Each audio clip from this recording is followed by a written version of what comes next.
Quer falar conosco. Deus, usa o teu servo, meu Pai amado, poderosamente. Precisamos, Senhor Jesus, ouvir a tua voz. Entregamos ele nas tuas mãos, em nome de Jesus. Amém. Glória a Deus. Aleluia. São a igreja comunitária, Senhor Jesus. Amém. Vem em Porto Alegre, Deus. Primeiramente, pedir de Deus que você pode de novo. Aleluia. E essa oportunidade, Deus está fazendo a vez. Desde o momento que eu conheci, eu sou um pecador e sou dependente dele, porque essa oportunidade por ele, irmãos, caminhar na esperança de um dia também quando ele está na glória com ele, né, irmãos? Então isso é muito bom para nós, nós temos essa certeza. O crente que tem medo de morrer, quando o pastor falou hoje, discipulado,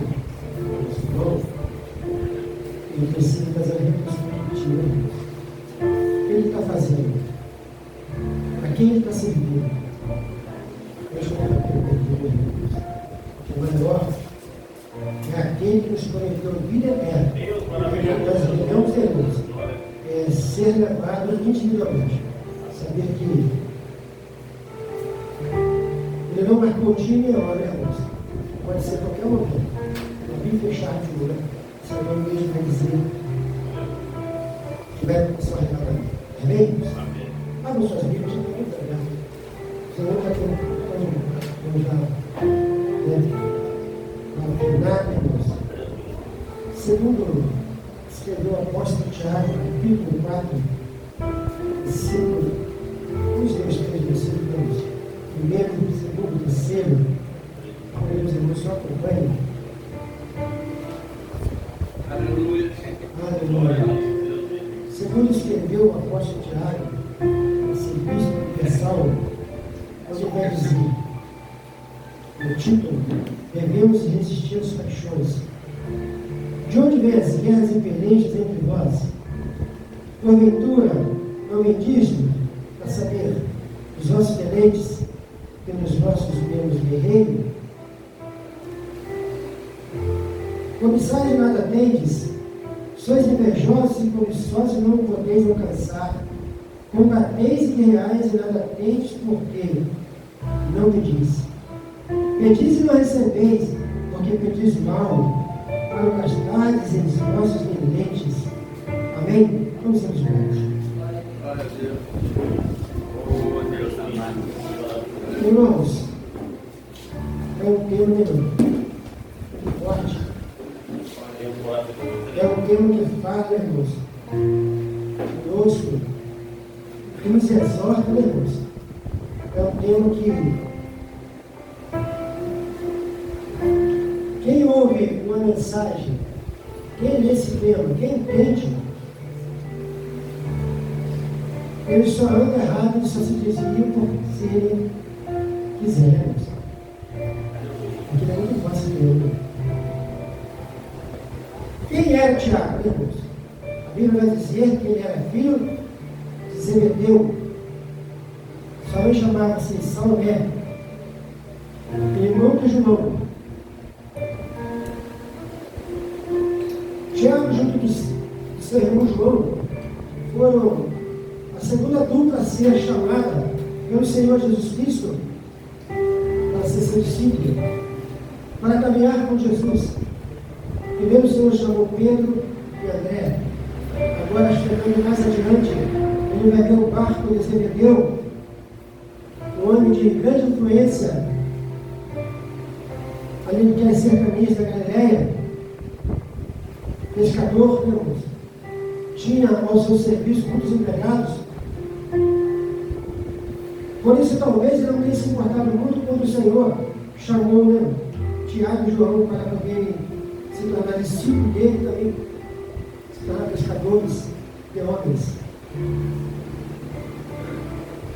Nós vamos ver a biografia de Tiago, irmãos. E a Bíblia vai nos dizer que Tiago foi um homem, irmãos, de um temperamento muito forte, muito ousado, irmãos. Eu entendo que o profeta, irmãos, o cristão, ele tem que ser assim, ousado, tem que ter um temperamento forte, sim, mas para as coisas de Deus. E o texto vai dizer que Tiago, ele, quando nós vamos ler todo o capítulo, todos os 5 capítulos de Tiago, nós vamos ver que Tiago, ele vai, sempre está exortando a igreja a respeito das tentações, né? Ele vai estar falando sobre a prática da palavra de Deus, ele vai falar sobre a condenação de acepção de pessoas, ele vai falar sobre a fé da obra, irmãos. A fé sem obra, nada deve ser, nada aproveita. Ele vai dizer sobre os tropeços, irmãos, da palavra. Quando alguém se acha muito sábio, começa. Ele vai falar sobre a sabedoria que vem do alto. E aqui no capítulo 4 ele vai dizer sobre nós resistimos às tentações. E fechando, ele vai dizer, irmãos, também a falibilidade dos projetos humanos, né? Condenação dos ricos opressores, exortação à paciência acerca do juramento, da oração e da convenção de pecadores. Então nós vamos ver que todo livro de Tiago está de alguma forma querendo nos ensinar, nos colocar, irmãos, nos direcionar a caminharmos. O texto diz que Tiago ele vai escrever primeiramente, irmão, essa epístola para os judeus que estão dispersos por todos, né, lugares, as 12 tribos que estavam todas dispersas. Primeiramente, ele escreveu para eles. Eu entendo aqui, irmãos, que por que se dispersaram? Eu entendo aqui, irmãos, que após a morte de Jesus, a coisa ficou, vamos dizer assim, nós ficou para feia, ficou ruim para os discípulos, para aqueles que eram seguidores do Senhor. Antes até mesmo que descesse o Espírito Santo, ao sair de Atos dos Apóstolos, capítulo 2, Tiago estava presente também, irmãos, no cenáculo, ao sair escravo, capítulo 1, versículo 13, que ele fazia parte, né, daqueles 120 discípulos que estavam aguardando, porque outrora Jesus tinha tudo para eles, que ficassem em Jerusalém, até que do alto eles fossem revestidos de poder. Então, depois disso, eles seriam o testemunho do Senhor, tanto em Jerusalém, como na Judéia e Samaria, até os confins da terra. Eles dizem: vocês serão minhas testemunhas em Jerusalém, mas se houver perseguição, vocês vão para a Judéia. Se lá também quiserem te pegar, vão para a Samaria, ou então até os confins da terra, ou para outras terras distantes. Então, que nós lemos aqui a carta de Tiago, ele está agora fazendo o quê? Pregando para as 12 tribos que estão dispersas em outros países, outras cidades, outras aldeias. E alguns historiadores vão dizer que Tiago vai se ausentar, irmãos, por 15 anos. Lucas só vai registrar a respeito de Tiago no capítulo 1, versículo 13, e depois lá no capítulo 12, onde Tiago agora vai retornar da sua missão. Alguns historiadores vão dizer que é nesse período que então Tiago volta novamente. Ele estava no anonimato. Para alguns, no anonimato, mas Tiago estava fazendo a obra missionária. Por que eu disse que Tiago era um homem, irmão, de um temperamento muito forte? Quando Jesus estava pregando para os samaritanos, quando ele chegou lá pedindo abrigo, irmãos, eles disseram para ele sair de lá que ele queria ser isso. Eles samaritanos não se davam com os judeus. Os judeus não se davam com os samaritanos, era sem saber. E então, Tiago e João vai perguntar ao Senhor: quer que nós oremos para que o Senhor, para que desça fogo do céu e como Elias fez, e cabe neste povo? Por isso eu disse que ele era um temperamento muito forte. O Senhor ele tinha os seus planos, ele tinha os seus objetivos, qual ele veio para salvar aqueles que se haviam perdido. Jamais Jesus ia permitir isso. E lá na frente, Tiago vai se alegrar, irmãos. Por quê? Ele vai saber agora que os samaritanos foram alcançados pela palavra do Evangelho. Filipe, ele vai descer a pregar o Evangelho de Samaria, e ali muitas almas se convertem. Então Tiago, sabendo disso, ele vai se alegrar e vai pensar: já pensou se o Senhor tivesse permitido que Samaria fosse destruída, aquele povo que o engendrou tivesse destruído? Muitos daqueles agora estão reconhecendo Jesus como Salvador. Muitos daqueles agora estão vendo que o caminho, a verdade e a vida é Jesus. Então Tiago, irmãos, voltando para Jerusalém, ele agora vai ser preso junto de Pedro. E havendo ali, irmãos, um complô contra a vida de Tiago, uma traição. Eu já até mencionei isso em muitas vezes nas outras igrejas que eu tive a oportunidade de mostrar, até no momento em que Tiago ele vai morrer, Deus vai operar, irmãos. Até no momento, porque, irmão, segundo escreveu o historiador Eusébio, ele vai falar a respeito de Clemente de Alexandria, que ele vai dizer que Tiago, quando estava em sua defesa, irmãos, diante daquele tribunal que estava condenando ele, vai dizer que ele, em sua defesa, a autoridade que estava sobre ele, irmão, o Espírito Santo dava a ele, aquele que o tinha traído, tinha levado diante das autoridades, que é o nome que não diz o nome, esse historiador da igreja primitiva Eusébio, para falar a respeito de citou Clemente de Alexandria, não fala o nome deste homem, só diz que ele, ouvindo a defesa de Tiago, ele também muito se comoveu e se converteu ao Evangelho. E se convertendo ao Evangelho naquele momento, ele vai dizer para aqueles homens acusadores, ele vai dizer para o caminho a eles, que o caminho era um cristão, quer servir a Jesus. E o texto diz que então os dois foram levados juntos para ser mortos. E na caminhada daqueles dois, aquele homem vai pedir Tiago que o perdoe. O Tiago, com isso, pensa e olha para ele e diz: Pai seja o vosso. Então, dá um beijo nele. E os dois vão para a moça. Aqui nós já sabemos.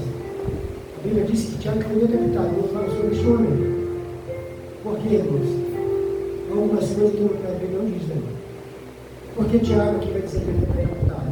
Quando nós lemos, ele teria que foi só ele, não. Ele mais uma pessoa. Assim, segundo escreveu o historiador Eusébio, falando a respeito dele, Clemente de Alexandria, também historiador da igreja de irmãos. Então, agora, Tiago, ele está morto. Foi o primeiro apóstolo a ser martirizado, morrer. Então, Tiago vai nos deixar, irmãos, uma carta muito prática, aonde o tema vai dizer, né, irmãos? De onde vem as guerras e pelejas entre vós? Porventura não vem disso a saber dos vossos deleites que nos vossos membros guerreiam? Cobiçais nada tendes, sois invejosos e cobiçosos não podeis alcançar. Combateis e guerreais e nada tendes, por quê? Não pedis. Pedis e não recebeis, porque pedis mal, para gastar em vossos deleites. Nós podemos aqui dar um tempo para essa mensagem, dizer por que Deus diz não, muitas das vezes. Por que Ele diz não, muitas das vezes?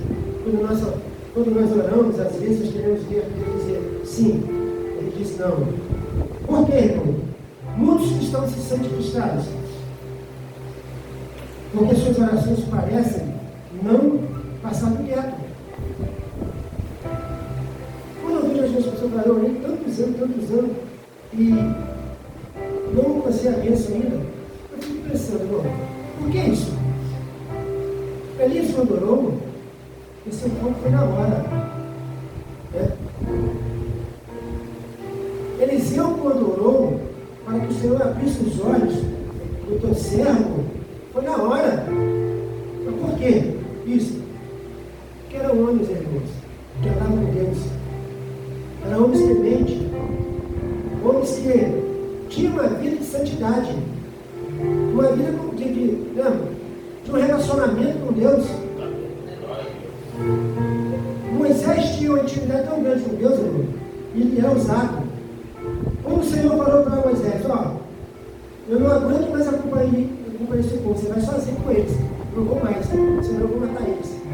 Você leva eles sozinho. Então Moisés falou, Senhor, se o Senhor não for comigo, eu não vou não. Olha a ousadia. É crédito que tem o homem de Deus, que eu tenho com o Senhor.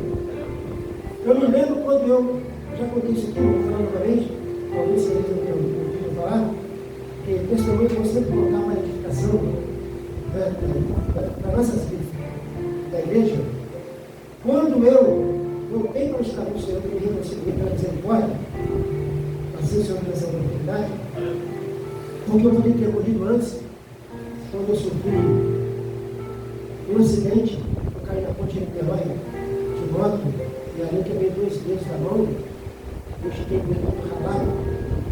Eu poderia ter morrido aquele dia, que era no pescoço, porque o carro me fechou e eu caí. E ali eu sofri com 2 dedos, o Senhor me cortou. Então, nessa oportunidade que eu tive de voltar, que eu larguei tudo, até mesmo o trabalho no qual eu trabalhava, que me dava um salário razoável, satisfatório, eu deixei tudo, falei, Senhor, hoje, a partir de hoje, o Senhor vai me cuidar de mim, o Senhor é que vai me sustentar. Estando eu passando depois disso um período de provação, eu sozinho em casa e disse para o Senhor, Senhor, eu disse que o Senhor ia me sustentar, então o Senhor vê o que o Senhor faz comigo. Ele viu que eu tinha largado para a vida. Eu poderia muito bem ser um crente reconciliado, mas continuar vendendo cigarro, continuar vendendo pinga, continuar vendendo bebidas. Mas eu vi que eu não poderia mais. Eu sendo nova criatura, transformado, eu não poderia mais compartilhar, irmãos, da mesa dos esclarecedores. Eu sei que sou cristão, e vendo um cigarro para um, vendo uma cachaça para outro. Então eu falei, Senhor, o Senhor que vai cuidar de mim.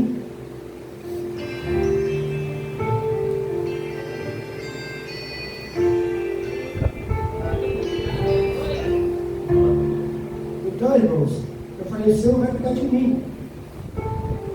E assim ele tem feito, irmãos. Assim ele tem cuidado de mim, todo mundo. Eu só tenho que agradecer a Deus.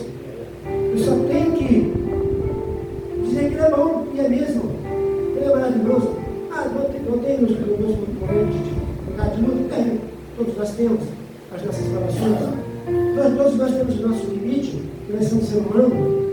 A gente está assim, mas também tem os momentos bons, né? Se nós pensarmos só nos momentos bons da nossa vida, a vida segue. Se esquecemos do momento difícil. Eu aprendi uma coisa muito importante uma pessoa que ele disse que as pessoas têm mais dificuldade em falar bem das pessoas do que mas preferem falar mais mal. Por que não falaram bem em vez de falar mal? Quando nós citamos a respeito de Sansão, que errou, a gente só vai pensar naquele momento ruim da vida dele. A gente não vai pensar no momento bom que começou ele. Porque isso já está na nossa mente. Quando a gente vai falar de alguma coisa que aconteceu com alguém, a gente primeiro vai pensar, é o mal que esse dia praticou, né? Temos essa tendência na nossa mente. Então o Senhor, nós temos que, então é melhor nós falarmos que bem. A programação uma vez estava dizendo dessa forma: se uma pessoa chegar a começar a falar mal do outro para ele vai dizer para essa pessoa: olha,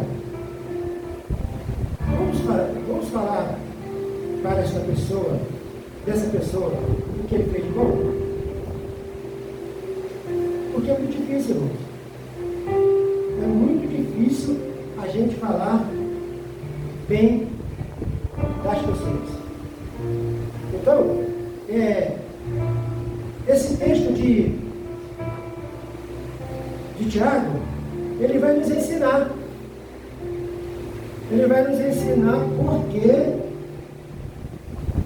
Deus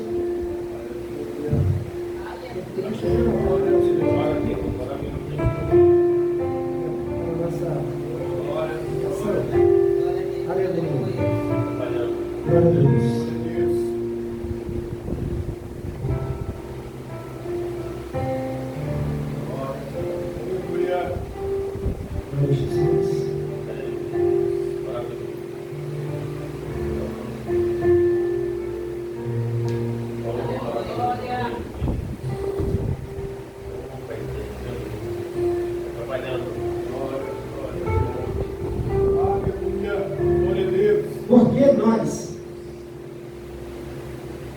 Deus vai dizer não. Porque nós pedimos e não recebemos? Porque nós pedimos mal. Pedimos com o coração voltado para os deleites, para o nosso bel prazer. Nós recebemos porque Deus diz não para nós, porque às vezes nós queremos, irmãos, algo da parte de Deus para mostrarmos para alguém, para mostrarmos que nós somos capazes de mostrar, irmãos, o nosso eu, mostrar o nosso ego. Então Deus vai dizer sempre, irmãos, Ele sempre vai dizer não para nós. E o texto não vai dizer, Tiago, ele vai falar para nós que quando nós formos pedir algo para o Senhor, primeiro nós temos que ver se é aquilo que Deus quer para nós, se é aquilo que nós estamos preparados para pedir e Ele nos atender. Ele vai nos ensinar aqui. Ele está aqui nessa carta na qual ele escreve para a igreja, das 12 tribos de Israel, mostrando para eles, onde vai dizer, que ele vai chamar de quê? De adúlteros e adúlteras. Não sabeis vós que a amizade do mundo é inimizade contra Deus? Ou seja, tudo que vocês querem. Porque, irmãos, quando a carne ela pede, quando nós queremos só para satisfazer o nosso bel prazer, nós estamos fazendo o quê? Amizade, o mundo. E o texto vai dizer que aquele que é amigo de Deus, ele é inimigo. Aquele que é amigo do mundo, perdão, ele é inimigo de Deus. Se não faz memória, acho que segunda carta, 2 João, 1 João, 5, versículo 14, aconteceu isso. Nós nos tornamos, nós começamos amigos do mundo, nos tornamos inimigos de Deus. Então a igreja do Senhor, ela precisa, irmãos, ela precisa entender, ela precisa aprender em ouvir não do Senhor. Aí, quando nós aprendemos a ouvir não do Senhor, nós vamos então começar a fazer uma retrospectiva na nossa vida. Por que isso não aconteceu? Por que isso, né, o Senhor não permite? Fazer uma retrospectiva. Nós vemos aí todo final de ano, na televisão passa uma retrospectiva de todos os casos que acontecem no Brasil e no mundo afora, irmãos. Assim também é a nossa vida.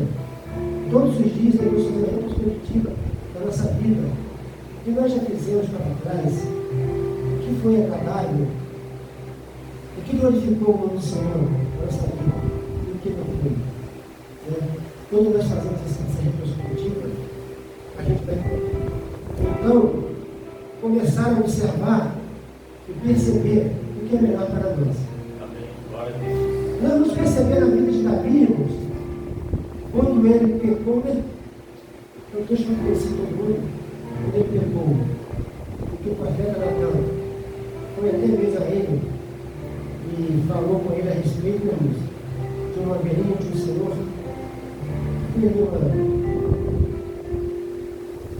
Uma palavra, né? Uma comparação. O que seria, né, aquele homem que tomou uma ovelhinha, e a matou, e disse que o nome era digno de morte. Olha a certeza que Davi deu, né? Eu não entendi sabendo que quem estava com uma comparação, né, em relação a Betseba, esposa de Urias. Mas esse homem é digno de morte. Então, Natan diz para ele: esse é o Senhor, meu rei. O que é que Davi fez? Na mesma hora, reconhecendo o seu erro, reconhecendo o seu pecado, ele vai se prostrar diante de Deus. Então, nós vamos Salmo 51, quando ele diz para o Senhor: não retire de mim, tem misericórdia de mim, Senhor, não retire de mim o teu espírito, nem me lances fora da tua presença. Porque ele sabia, ele tinha vivenciado. Ele tinha vivenciado, irmão, com seus olhos, irmãos, a vida de Saul, depois que o Espírito Santo foi retirado da vida dele. Porque antigamente o Espírito ele vinha e voltava para Deus. Hoje é diferente, o Espírito Santo desceu e está conosco, né, a todo momento. Então ele viu como que era a vida de Saul, quando tinha a presença do Senhor e quando então Deus agora tinha o Espírito Santo. Então, Senhor, tem misericórdia de mim. Não retire de mim o teu espírito. Porque o homem sem espírito de Deus, a Bíblia diz que ele é como uma folha seca, que o vento, né, irmãos, que cai de uma árvore e o vento da moinha leva. Glória a Deus. Assim é a vida da pessoa que não tem Cristo. Assim é a vida daquele crente que está em quase todas as reuniões, mas ainda não se converteu. O crente que está andando com Jesus, mas ainda não sabe quem é Jesus. O crente que está servindo o Jesus que, num período de tempo da vida dele, era carnal, não o Jesus espiritual, que ressuscitou. Quando Maria Madalena foi ao sepulcro de Jesus, e ali chorava, irmãos, achando que o corpo tinha sido roubado, e que os anjos disseram para ela. E ela, pensando que aqueles dois homens fossem suportando dali, disse: onde ele está? Fala para mim que eu vou lá pegar ele. Aí então, quando o Senhor falou com ela, ela entendeu quem era Jesus. Ela foi tocar em Jesus, Jesus disse: olha, não toque em mim, mas vá e anuncia aos meus discípulos. Né? Tem um texto que diz também a Pedro, porque Pedro tinha sido identificado pelo filho de Deus. Depois que levou Jesus, então o Senhor disse: vai e no caminho diga para Pedro que eu vou para a Galileia, né? Para que eles vão para a Galileia. O que Jesus está dizendo para a Maria Madalena? Eu não subi ainda, né? Mas eu vou subir. O meu relacionamento com você agora não é um relacionamento físico, mas é um relacionamento espiritual.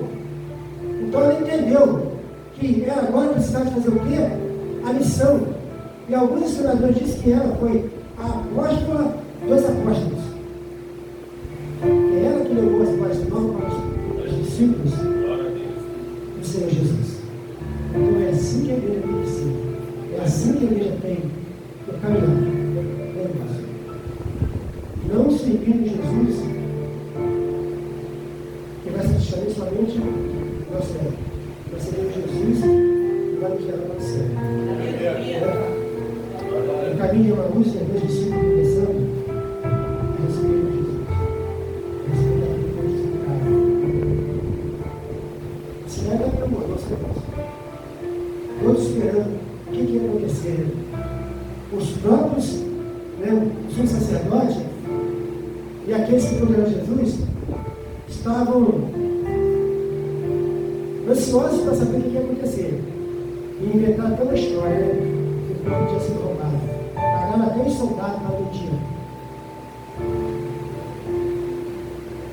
Então aqueles dois discípulos estavam andando junto com Jesus, no caminho de Emaús, só viram que era realmente Jesus quando Jesus voltasse no partido do pão, os seus olhos se abriram. Então, quando nós andamos com Jesus espiritual, nossos olhos vão sempre abertos. Jesus que cura, liberta, garante, cura as enfermidades. Nós temos visto nossos olhos. É o Jesus que, quando nós oramos, irmão, Ele faz acontecer. Nessa casa de nós estamos com o Senhor, nós temos visto o Senhor liberado. Só não vê aqueles que têm seus olhos vendados. Nós temos visto o Senhor liberado. Tá? Nós vemos muitas igrejas de fachada usando irmãos de heresias e apresentando coisas, sinais, que não é verdade. Então nós temos visto Deus liberar nessa casa. E que nós vamos permanecer neste propósito e fé, unidos, de mãos dadas, como cordão de 3 dobras, que não se alimenta fácil. Sempre estendendo as mãos para ajudar os outros homens. Sempre pronto para dizer, esse daqui. Amém, irmãos? Assim eu vejo essa palavra, que nos abençoe, todos, o Espírito Santo que tem falado no meu coração dos irmãos, continue, irmãos, falando e vamos fazer mais e mais edificações. Glória a Deus. Glória a Deus. Aleluia.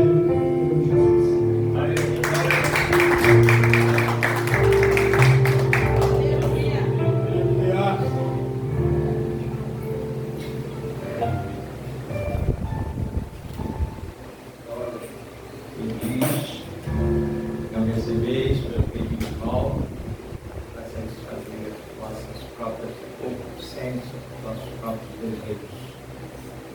Que Deus possa nos ensinar a cada dia a ter um relacionamento pessoal com Ele.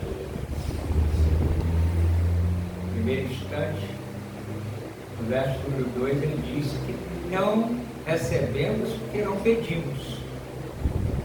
E depois no verso 3 ele diz que nós pedimos e não recebemos porque pedimos errado.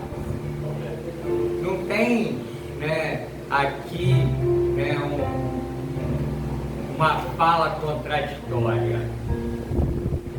Ele está dizendo para nós claramente que ora nós não pedimos e ora nós pedimos e pedimos errado. Se nós não pedimos, precisamos aprender a pedir.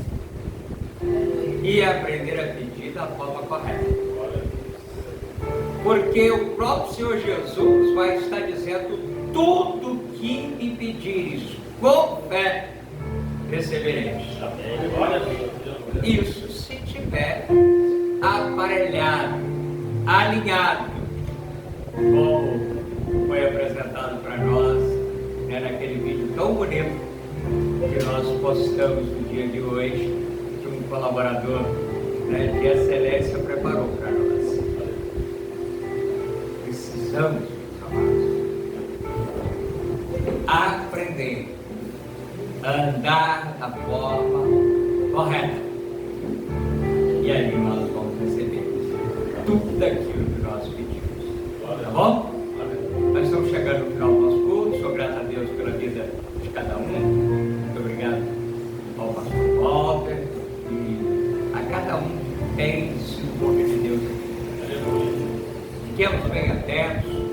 Se porventura, na fala de qualquer um de nós, gerar qualquer conflito, procure-nos, porque nós estamos prontos para dissipar aquilo que porventura venha gerar conflito, porque a palavra de Deus ela não é para gerar conflito, ela é para gerar sim um posicionamento em nós, e às vezes até para que esse posicionamento aconteça, sim, acontece um conflito, mas não de contradição de palavra, tá bom? Amanhã nós não temos atividade, mas na quinta-feira estaremos nessa mesma palavra lá na congregação do Michelé. Estaremos também tendo a oportunidade de nos assentarmos à mesa, comemos o pão e bebemos o vinho. Na sexta-feira estaremos lá na congregação do C2, nesta mesma palavra. Sábado a gente dá um passeio, você ali, eu falo que está autorizado, tá, meus irmãos? A passear à vontade no sábado. Domingo, se você quiser passear, passeia até as 18 horas, para 19 está aqui, estarmos juntos aqui. Tá bom?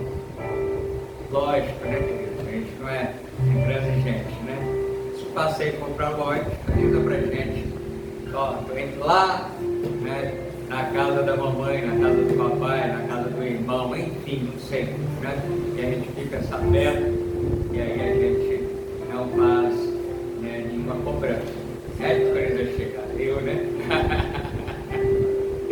Tá bom, queridos, vamos ficar de pé, vamos estar orando para recebermos a bênção. Obrigado a cada um que se esforçou para estar presente aqui.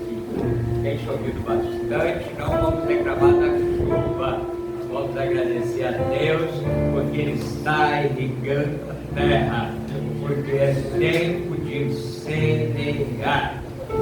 E se nós trouxermos para o campo espiritual, Ele também tem derramado chuva seródia, e Ele está dizendo: lance a semente da palavra e eu vou fazer germinar.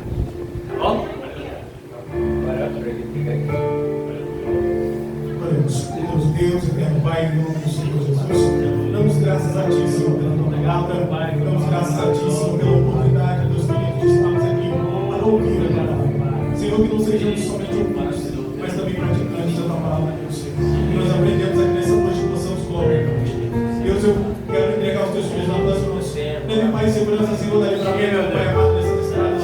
Dê uma noite tranquila e abençoada, Pai, debaixo da Tua gloriosa presença, Deus.